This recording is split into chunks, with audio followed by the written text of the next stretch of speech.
All right, everybody, welcome back to another edition of Now Batting for the Phillies. It's a Mike and Bob Phillies baseball chat. I'm Mike Gill. He's Bob Wankel. We're back with more Phillies. They've given us something to discuss.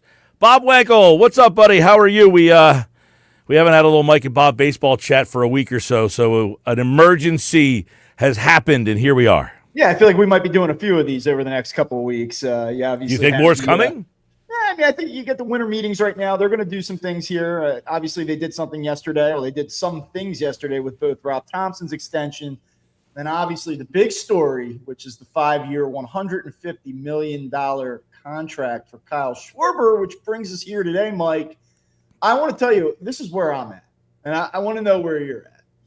So I think there are two prevailing ways to look at this contract. One, it was you had to do it. When you consider what he means both in the clubhouse, what he means to that lineup, it's a lineup that lacks punch at times. It lacks true power.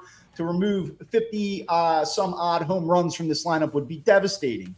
However, you are talking about an aging DH who can't really do much else for you, and he's certainly tying up now that spot.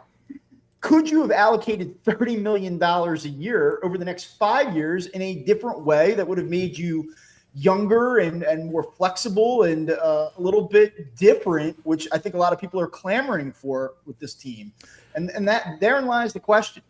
They're in a no-win situation. You're damned if you do, you're damned if you don't here. Like, you have to do it because what's the alternative? You can't let them go to the Mets. That would be awful. Like, what would the reaction be when Kyle Schwarber gets announced with the Mets for the first time at Citizens Bank Park? You can't have that happen, but your reasoning is valid. Like, you're going to be talking about a guy like much of these guys. Are you excited about the next 5 years of Trey Turner and Bryce Harper? I would say tepid at best. Right. Now you're getting into the spot with Kyle Schwarber. Do you want to lump him into that group of, well, now he's 33, and then 34, and 35, and 36, and 37? Like, you better hope that at the end of this, you're not getting a glorified Matt Stairs, right? No, by the way, the next shoe to drop, you would think, or one of them will be, do you re-sign JT Realmuto? And you consider what the options are at catcher right now around this sport. If I'm JT Realmuto, he knows it. The Phillies know it.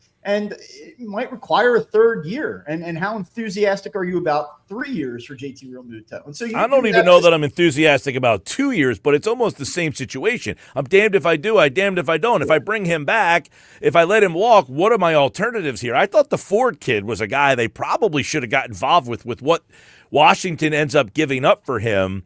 I mean, that's a really good prospect. You don't know if he can play or not, but he's blocked by Raleigh there, so he's not playing. Right. And I wonder if Strahm was the consideration there, and I know that there's been some whispers that the Phillies be moving on from or willing to move on from Matt Strahm. Look, don't you have to make that deal, kick that tire, though? Or is that the code of we know JT's coming back? Yeah, maybe that is what it is. I think that you will get a similar situation to what you saw reported with the Schwarber deal, which is go out, get your market, and we'll come back to you, and you'll have an opportunity to match that because our client, our guy, wants to be back. And I look at the Schwarber deal. Like, let's start there. Let's start with the most recent and most pressing thing.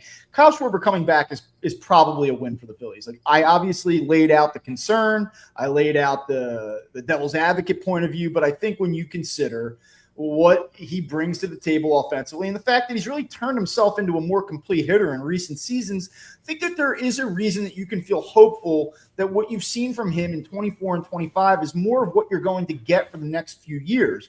I don't know what the fifth year of that deal is going to look like, but when you consider where they're at, this crossroads right now, it feels like it is an extraordinarily dangerous proposition to not go down this road. So I think it's a win. My initial takeaway is like, damn, that's a lot of money. And if you would have said that to me in May, I would have said, what are you, crazy?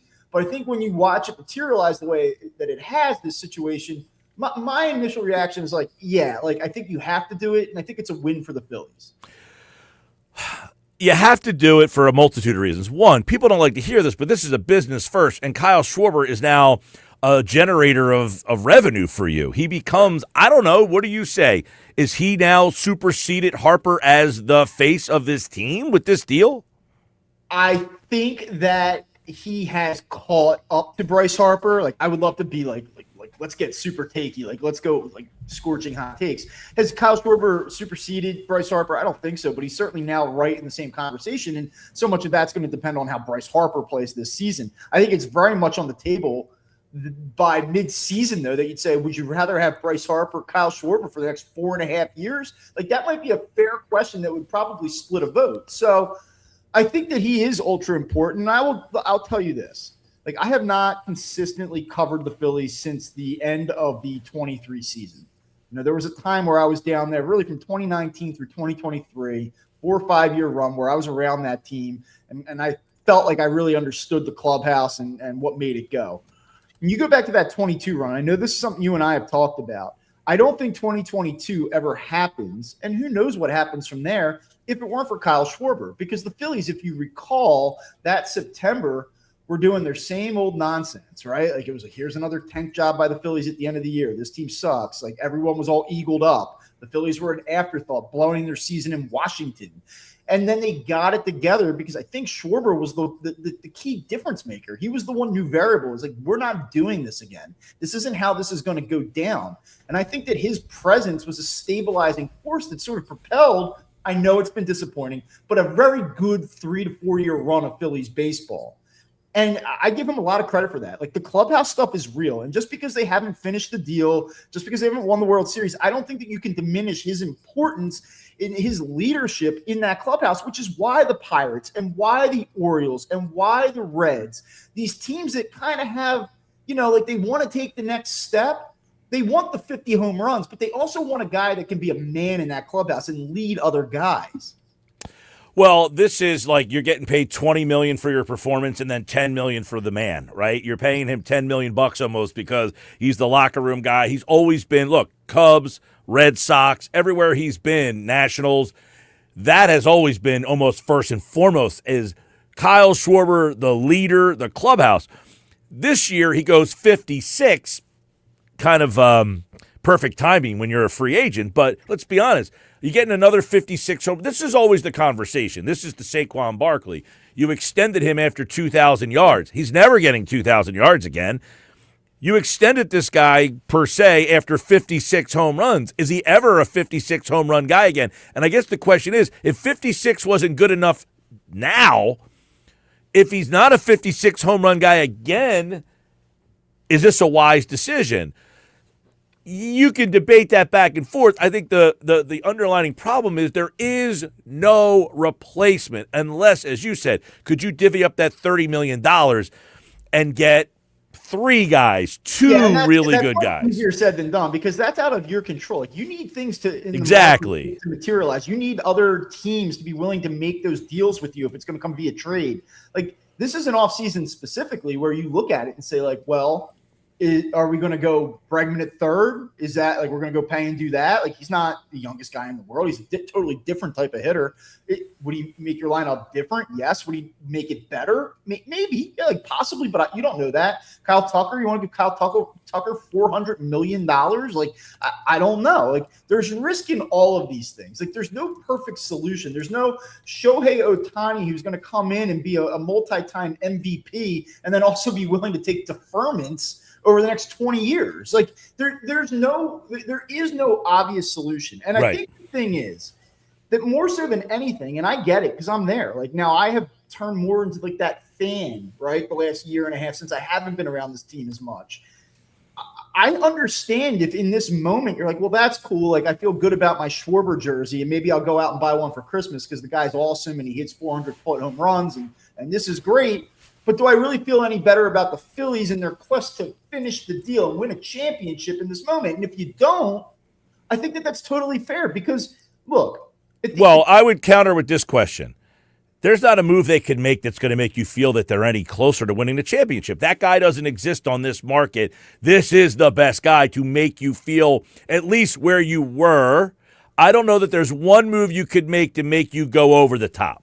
Right, you're talking about a 96-win team here. And, like, look, we live in a time where, and I'll equate this to what you're seeing with the Eagles right now. Like, the Eagles are in a Super Bowl in 2022. They won the Super Bowl last year. You feel like, or you felt like 3 weeks ago that they had an opportunity to win another one if they could smooth things out. we in this city, with the Eagles and the Phillies specifically, and I'm not saying there's anything wrong with this, but this is the reality of it. We are very much in a championship or bust mindset. And when you're in that mindset, it's very hard to look at things in a more like individualistic way. Like, yeah, like we all want to get to 100 wins and finish the deal in October. Like, this is a very good team. And whether or not, like, we can talk about the lineup being super flawed, it is. Will the same problems present themselves in October if they don't make additional, adds or fixes to this lineup? Probably, yeah, like maybe. But the reality of it is, this is a damn good team. Like, you don't just win 96 games because you luck into it. Like, this is an excellent, excellent baseball team who got knocked out by a generational baseball team this past October. Like, nobody wants to hear that, right? Because it sounds helpless and it sounds like a resignation. But like the reality of it is, who just added Edwin Diaz, by the way. Who just added Edwin Diaz, and who will probably be there in October again. And no doubt. Look, well, and listen, the graphic that we have at the bottom of the screen, okay? Schwarber has been in the MVP all 4 years, but he's generally 15th, 12th, somewhere there. He was 2. Are you getting a second in the MVP level season from him again? 6 home runs next year. You're not going to get a top 2 or 3 MVP vote getter. Like, that's not what's going to happen next year. So that doesn't mean, well, then you don't sign him. Okay, you have signed him. So how can I get a top 15 MVP player and then sprinkle around him? That's where their next decision is big. And if you bring back JT Realmuto, you're essentially handcuffing yourself to the same team you have, unless you can get creative. And how creative can you get is... So now you've set it up here. I mean, that is the question. That's going to be the key to this entire offseason, where people, in terms of how they buy in, like, look, if the Phillies just bring back JT Realmuto, I think everyone's going to look at it on paper and say they can probably win the NL East. They can probably be in the mix in October, and they're going to sell out, and people are going to be in. And like, it's not like they're going to draw $28,000 a night down there if they bring back all the major components of a 96-win team. But in terms of changing that feeling, where you don't just feel like, all right, here we go again. Like, they probably do need to do something more significant. And I think that there's a number of players that you look at on this roster that you like, or that you see, glimpses of positive things, but you're like, do I really want to attach myself to this for another year? So like, you look at second base, and one of the names that everyone's talked about, if you open up Twitter, you see it, it's being whispered, is the Ketel Marte trade. And like, could you bring him in here and have another, you mentioned Schwarber under the framework of being a top 15 MVP guy, having another guy that's very much in that, not quite the MVP, like elite group of players, but like in that second or third tier, like, yeah, he might be that guy. Would he change the feeling? Would he create an additional layer of excitement? Yeah, I think so. But well, he would be interesting for a couple reasons, Bob. One, he is hit leadoff. He's hit second. He can hit switch hitter, so you don't get stuck with a guy who's left-handed, but he can hit left-handed. So then you can have a situation where you're facing a righty. You can hit Marte, Harper, Schwarber, back to back to back. Then you can, much like Arizona did, flip him in the lineup, have him hit right-handed and go between. He would be a versatile guy. The problem with him is 32 years old. He's right at that precipice of, is he still this player or is he not? Do I want to add another old player? And what am I giving up to get him? Sure. And I mean, and then you're going to have to pay a price to do it. And I don't know that it's better than 30% chance he's here. Like, I'm not suggesting that this is what happens. Can he play? He played center field 2 years ago. Can he play right field? It just doesn't feel likely to me. I think if you do that deal, you're bringing him in here to be a second baseman. And I look at this and the question becomes like, okay, everyone hears that name and they go, hell yeah, let's go. And like, I'm there with you. But when you look a little bit deeper at the numbers, I think we're all at this place with Bryson Stott where we're like, fine player. I wish he was a little bit more than he is. But when you take what Bryson Stott did, and he really did resurrect his season at the end of the year after a pretty rough go of it, and you look at what Emmanuel Sosa did for this team, the Phillies were fourth in wins above replacement in terms of their offensive production at second base last year. Like, they got well above average production out of their second baseman offensively, and that even accounts for Bryson Stott's slumps at some points. So, like, this is – and seventh in OPS, by the way, if you're a guy that's like WAR's for losers. Like, give me something else. Like, this is an above average tandem in terms of offensive production. And we know that Stott picks it defensively. So does it make them better? Like, probably not. Like maybe a little bit, but like it makes them different. I think people are really clamoring for being different when it comes to October. So you look around the diamond, and I think that there's a possibility that you see some turnover at second base. If you don't, I think that they're working hard to trade Alec Boehm. And I really do think, in fairness to Alec Boehm, like you look at some of what the Phillies need. Like, is there some world where he hits 278 this year and hits 40 doubles and drives in 80-plus runs? Like, yeah, I think so.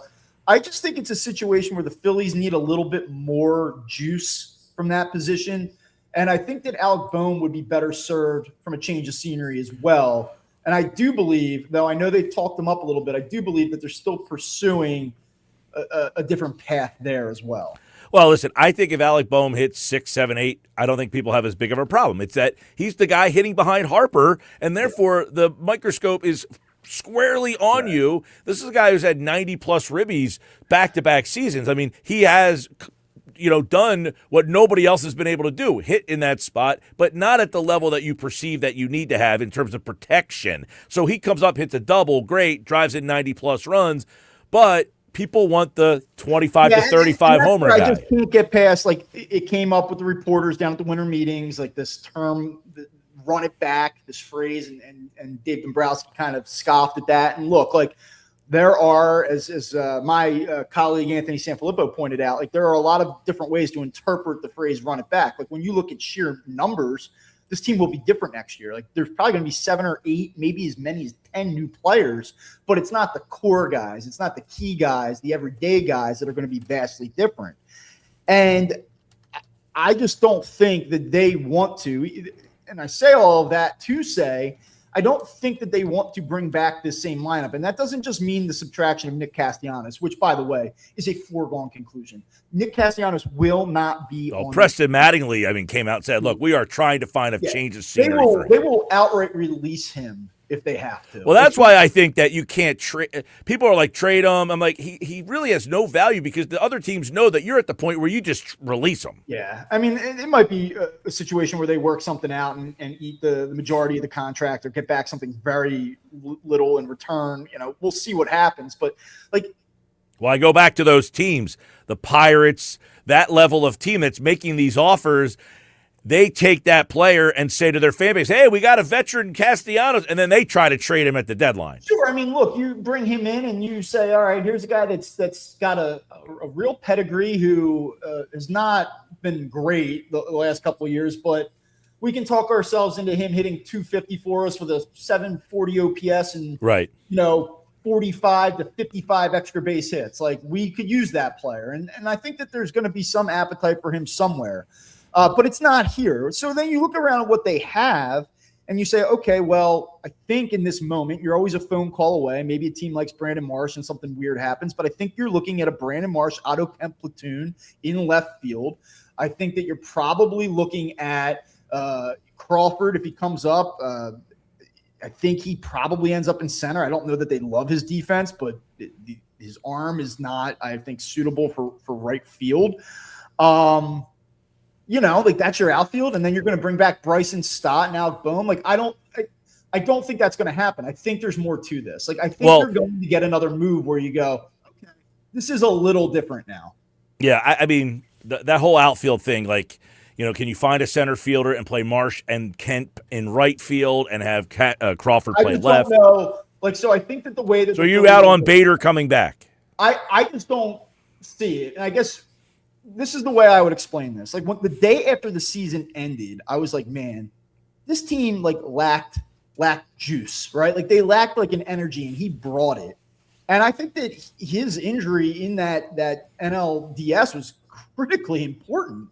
They're not saying that they would have won the series or anything like that, but to have Brandon Marsh hitting in the middle of your order, just getting his doors blown off, like that was tough, right? Yeah, like, he was exposed to some tough matchups, and you want to protect him from those matchups.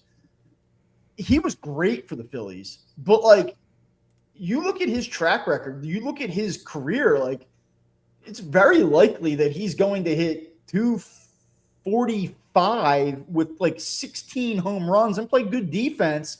But are you really wanting to tie down are you willing to tie up 3 years, somewhere between 10 and $15 million per year for that? Like, I don't know. Like, I don't think so. And if you really want to give Crawford a run, yeah, you're probably going to do it as a center fielder. So what's the fit? All right. We got a couple more minutes left here. Like, share, subscribe, do all that stuff. YouTube, X platform. We're on many different channels here. You can find us, and we see a lot of people coming in to the show. Rob Thomson gets an extension. Good move, had to happen, or does that signal contempt? We're content.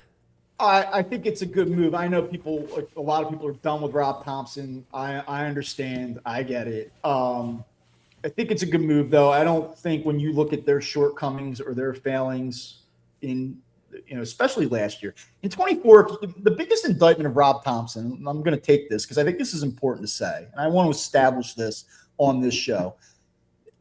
I think that he did wonders for that team in 22, and I think that's universally agreed upon.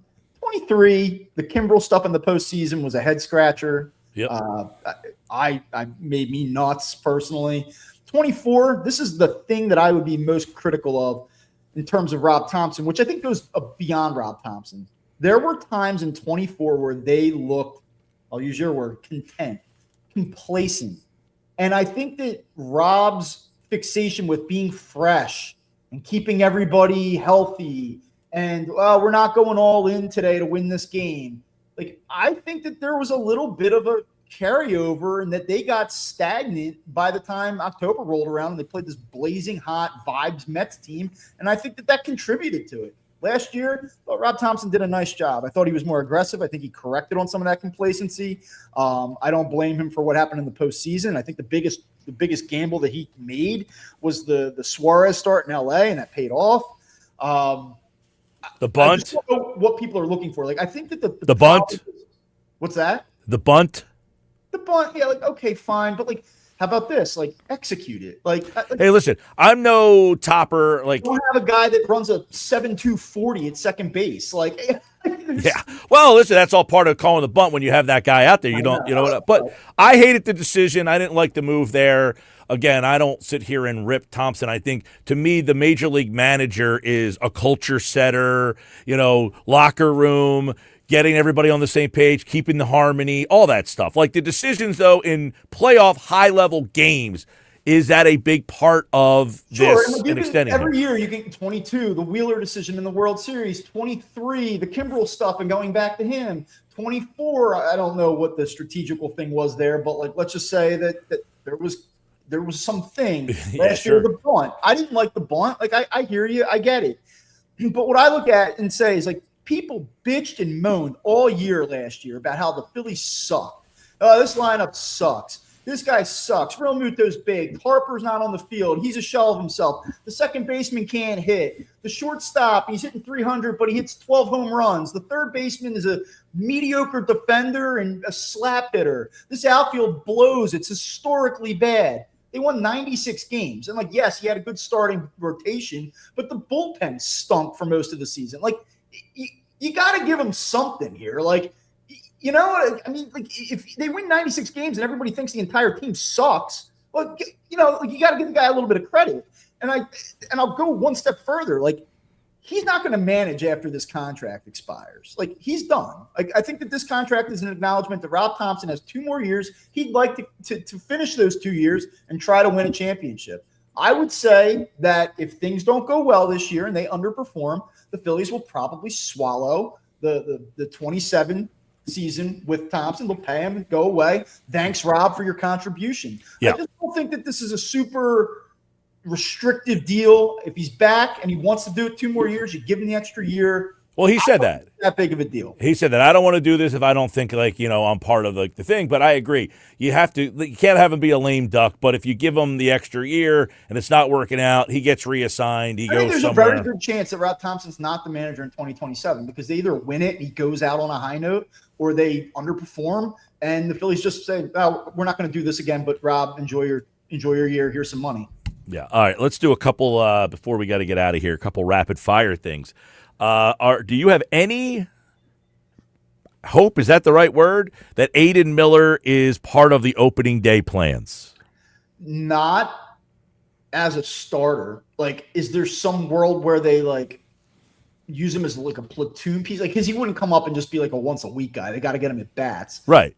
I was going to say, I would say he's either the guy or not. To answer your question, no. I mean, I'm just trying to work through in real time that scenario. I don't think so. I don't think so. I mean, he goes down to spring training and has a Scott Kingery spring. Yeah.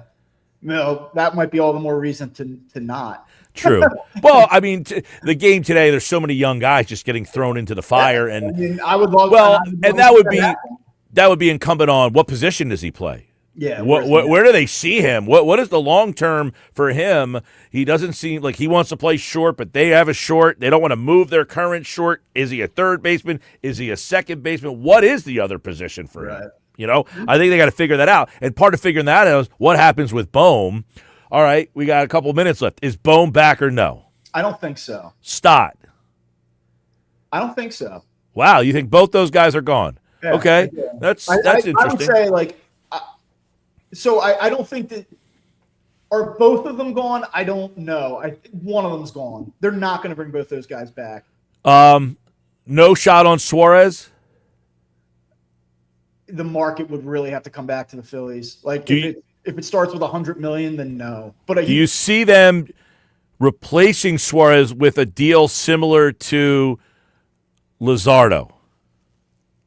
Mackenzie Gore. Yeah, that's an interesting name, and I would be interested in pursuing that if I were them. But I think that they're a little light in terms of the rotational depth. I think they're going to go out and sign a starter. Right, like do you just keep adding starters like the Dodgers and say some of you guys are going to pitch in the bullpen? You know that's our bullpen fix. Yeah, I think instead of signing bullpen guys, signing the starters and moving them there. Look, I mean that was the question about this team right now is the rotation, which has been its greatest strength. You know, Zach Wheeler comes back when? End of April in a best case scenario. Okay, cool. How does he look? Do you know that he's going to be Zach Wheeler? Aaron Nola, Mike, what are you getting out of Aaron Nola this year? If I gave you some over-unders on Aaron Nola, let's do this real quick. Does Aaron Nola make 30 starts next year? I would think his history would say yes. Last year seems to be an anomaly, right? Okay. Let's just use ERA. We'll just keep this simple. 4.5. 4.5 was what? What was the question? That's the over-under. 4.5 ERA next year. Geez. I'd say over. I mean, I think the days of Nola being this top of the rotation. I mean, last year they were praying to get him through 2 innings. Yeah, I mean, on the second year of that deal. So, like, you can't view Aaron Nola, even if you like Aaron Nola and think he's going to have a little bit of a bounce back. You can't. No, you have to hope right now Aaron Nola is your 4th, 5th guy, and that he just eats up the innings. Well, so then you feel great about Sanchez at the top. I mean, I think he's bona fide ace. Like, that, he's legit. Like, you show up and count on him. But then, like, Jesus Luzardo, obviously he was sensational in the playoffs. I mean, the stones with which he pitched against the Dodgers it was awesome. Yeah. But we also spent 2 months last year going like, what's up with this guy? Yeah. Like, there's no track record of like consistent success.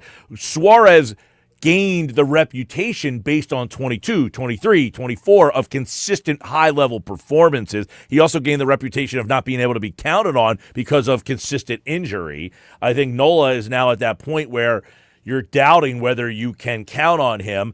Painter, who the heck knows at this point? I'll say this. I think that people have gone a little bit crazy with the Painter thing the other way, where they're like, oh, this guy blows. Like, he's not going to turn out to be anything. I think that it's more likely than not that he's a high level. Can you say blows on this show? Yeah, sure. Why not? I don't know. If we were on the radio, I'd probably be a little bit more inclined to hit the dump button. But I look at it and say, like, I think people have just gotten carried away. Like, young kid in his early 20s coming off of Tommy John. Like, we've seen established veterans struggle with their command the season after they come back from Tommy John. Like, I think that he's more likely than not to be a number 2 type. Type guy. Like, yeah, I agree. So if the right trade is out there, are you moving Painter, or you want to say no? I want to hold him and see for myself. You better have a replacement in your rotation for this year if you're going to do that. Like, you better. And that's another thing. They have other than Painter, they don't have one arm that you're excited about. No. I mean, they have guys that they'll talk up, but nobody that you're like, hey, let's try to win a championship in 2026. All right. I know we got to get out of here. Is there anything else you have on your mind that you want to see happen, at these this week? Man, I think just moving forward, I probably align with a lot of people, and you kind of want to get that alert where you're like, oh wow, look at the Phillies, like they did something creative here. They did something that really kind of moves the needle for them. Well, because I feel that the Dodgers got Diaz. Now that they say you got Schwarber, you're the same. We're better. Yeah. Right. Yeah. What's the Mets move now? Because the Mets are going to be like, all right, the Phillies did this. The Devin Williams thing, who's a good bounce back candidate. I mean, he's ultra talented, and he certainly struggled with the Yankees. But I don't hate that deal for the Mets. But 3 years, $51 million, I believe it was for Williams. They let Diaz go. That's sort of a lateral at best move for me. I think Mets fans feel the same way. My prediction would be, I think the Phillies are searching for high-end eighth-inning guy. Yeah, we didn't even talk about the bullpen. I agree, and I would not be surprised if they move one of those left-handed relievers. I think that all three of them are interesting to teams. I think you got to try to move Strahm, only because you've used him like a rennet mule. One of these years, he's going to hit the wall. Look, I think there's two things with the Strahm deal specifically. One, like he was still very good last year. I agree. He's been good both years, but I think you got more out of him the last 2 years than you thought you were getting when you signed this guy. Yeah, no offense to him, but I think that the reality of it is that if you were betting against, if you were betting on some form of further regression, it's probably a good bet. And look, there were the comments about the PFPs at the end of the season. I know he was trying to defend Kerkering. Like, I get it. But Dave Dombrowski, his reaction to that was fairly aggressive in that press conference. Mm-hmm. And I just wonder if there's let's just not saying he's not disruptive. He's not a bad guy or anything like that. I don't want to misconstrue what I'm saying here. But Strahm seems like a great dude, by the way. I think it's just a situation where let's just – this would be an interesting thing for us to maybe sell at this point and I agree. That's the ultimate. This guy has been way more than when they signed Matt Strahm. Did anybody think you were getting a high leverage guy that was highly dependable? He's never really hurt. No, but at some point, that guy, the wheels fall off. He was starting games for them at one point. I mean, he did everything you could possibly want more for this team while he's been here. But would I move on from him in the right deal? Yeah, absolutely. All right. What look do we like better, the vest with the hood or the vest with the 3/4 zip? I don't know. I like the hood personally. I think you go hood for you. I think it works for you, but I'm a hood guy. So yeah, I know. My girlfriend was asking me if I want to go down that road, and I'm seeing you with it, and I'm like, do I want to go down that road? The vest has been critical for me this winter because, well, it's not even winter time yet, but it will be because I'm a little puffy right now.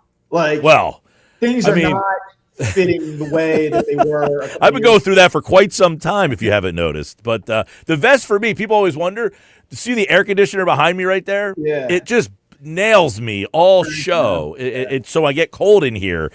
So it's more of that when I'm in the building here. But it is a nice, I can wear a little something lighter underneath if I need to. But I got to find something like the hood to get into my rotation because everything I have is so dark. And I got the wife at night, and she does not want this thermostat on 67, and my electric bill's nuts. So during the day, I'm bringing that. Well, down. The constant fight of, I'm cold. What do you mean you're cold? I did just get myself a new blue vest, too, by the way, so I can change my color palette a little bit. But, all right, ho, ho, ho, everybody. Get me a vest if you're looking to get me a present for Christmas, anybody watching. You can mail it care of Mike Gill at Now Batting for the Phillies. All right, everybody, hit the subscribe button.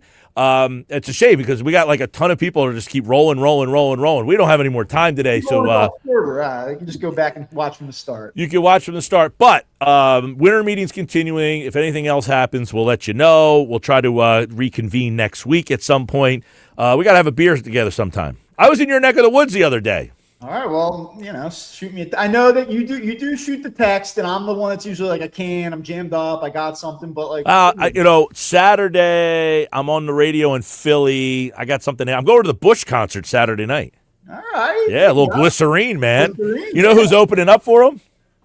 Soul Asylum. Okay.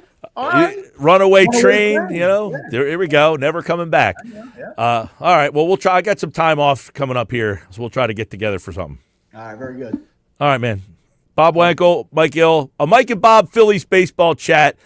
Thanks, everybody. We'll see you.